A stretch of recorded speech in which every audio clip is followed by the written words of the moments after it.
Fala pessoal, hoje aqui mais um vídeo do canal, quem fala com vocês é o Cadu. E hoje eu vou gravar um vídeo desse material aqui, que é Coleção Clássica Marvel volume 23, Quarteto Fantástico número 4, que é um material em capa cartão, papel offset colorido, com 144 páginas reunindo as edições de Fantastic Four de 1961, 16 a 18 e Fantastic Four anual número 1, que é a primeira anual do grupo. Aqui, gente, o quarteto, querendo ou não, dos anos 60, o quarteto e o Homem-Aranha, eles representam basicamente o melhor dessa época da Marvel. E não é para menos. Quem acompanha os vídeos aqui do canal sobre as histórias do Homem-Aranha na coleção clássica Marvel, vê o quanto eu elogio.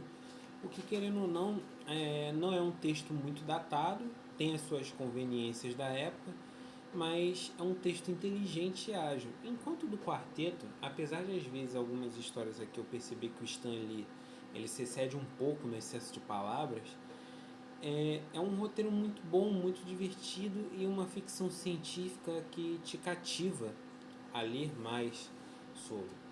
Nas duas primeiras edições, a gente vai ter como vilão o Doutor Destino. Aqui eu vou mostrar um pouco da arte do Jack Kirby, que é uma arte muito boa. Jack Kirby, querendo ou não, é um gênio, né? É uma referência. Apesar de muita gente às vezes não gostar do estilo de desenho, querendo ou não, Kirby se destaca. Aqui a gente vai ter um crossover com o Homem-Formiga. E para quem não lembra, eu acho que é engraçado, quase que cai, olha. O Homem-Formiga, para mim, ele é um personagem que a Marvel ela meio que não dá o devido destaque a ele.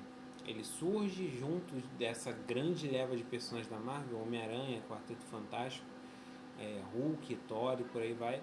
Só que o sucesso dele foi, ironicamente, menor do que de qualquer outro desses personagens. Ele é muito jogado de escanteio, quase não tem títulos solo dentro da editora. É difícil você pegar uma série longeva do personagem.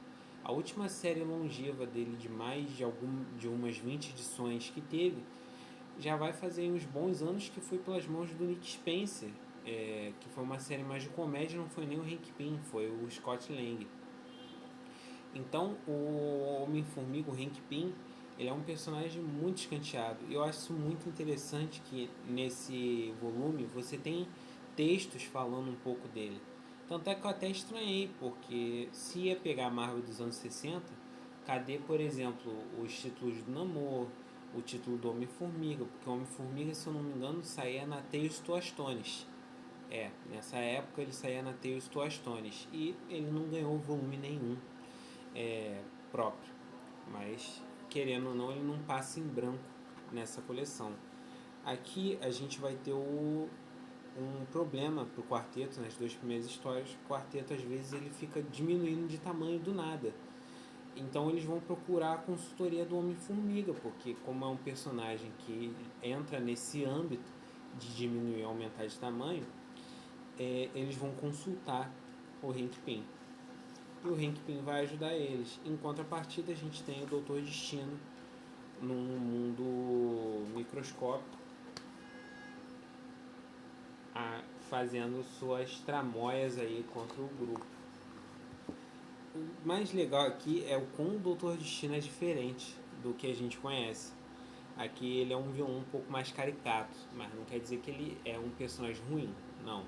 Ele representa uma ameaça, tanto é que o quarteto não consegue deter ele de forma definitiva, botando ele na prisão ou coisa do tipo. O personagem sempre ressurge do nada para assombrar o grupo. Depois vamos ter mais uma história do Doutor Destino contra o grupo.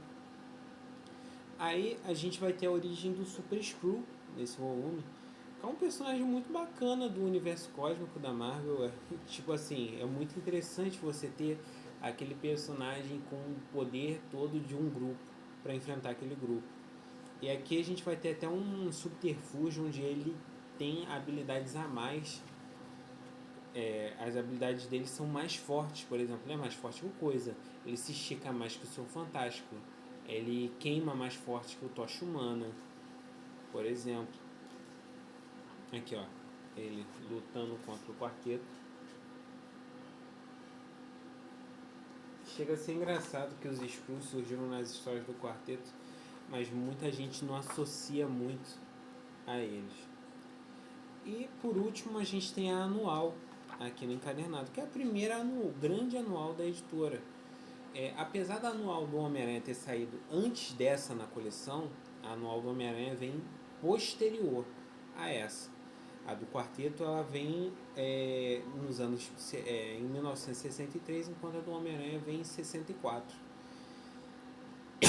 Perdão, resfriado já atacando. Aí a gente vai ter aqui uma página dupla do grande Jack Kirby. Olha essa arte. Quem vai ser o vilão da história, o antagonista é o Namor, que agora vai travar uma guerra contra a superfície. Cara, a história é muito boa, muito divertida aqui. A dinâmica do Reed, da Sue e do Namor aqui é muito boa, porque em momento algum a Sue ela admira o Namor, mas em momento algum ela pega e se entrega ao Namor. Ela ama o Reed. A paixão dela, o grande amor da vida dela é o Reed Richards. Então é engraçado que muita gente hoje em dia associa o Reed a ser associa o Reed a ser corno, mas não, ele não é. Na verdade, o que a gente tem aqui é uma relação tipo assim, de conflito. Né? O Namor quer a Sue não quer o Namor, ela ama o Reed. Só que a Sue, em contrapartida, como humana, ela admira o Namor, mas não é uma admiração associada à paixão, uma paixonite, mas sim admira a postura dele de rei. Ele tem uma postura régia, tanto é que nos quadrinhos da época, eu acho isso muito interessante quando vamos falar do Namor, é que apesar da arrogância dele, ele se porta como um rei, como um soberano.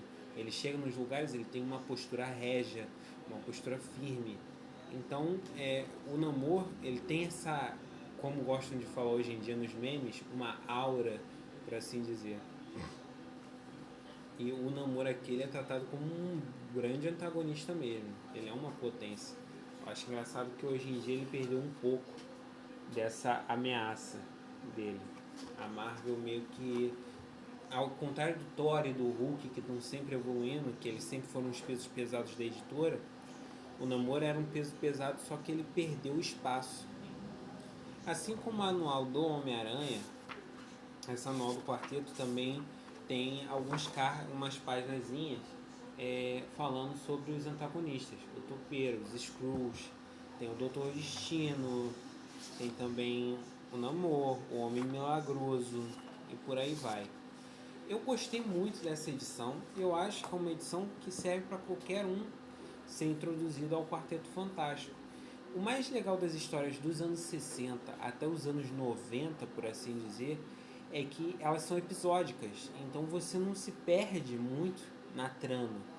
Você não tem aquela gana de ter que acompanhar 20 e poucas edições para entender tudo. Então é uma boa pedida vocês comprarem essa edição aqui. Eu comprei ela por R$12 na Amazon, acho que deve cair numa promoção de novo.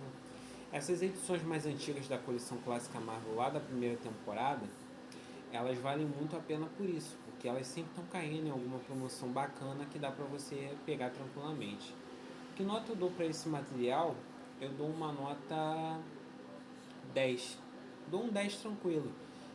Pensando no contexto da época e não com a cabeça de agora, por exemplo. Até porque isso aqui, querendo ou não, foram as primeiras histórias, foram as precursoras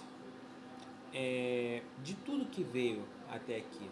Então tudo que vem depois dá para se olhar com um olhar mais rígido, mas o que veio antes, querendo ou não, você tem aquele olhar um pouco mais compassional, por assim dizer, pelos talentos da época.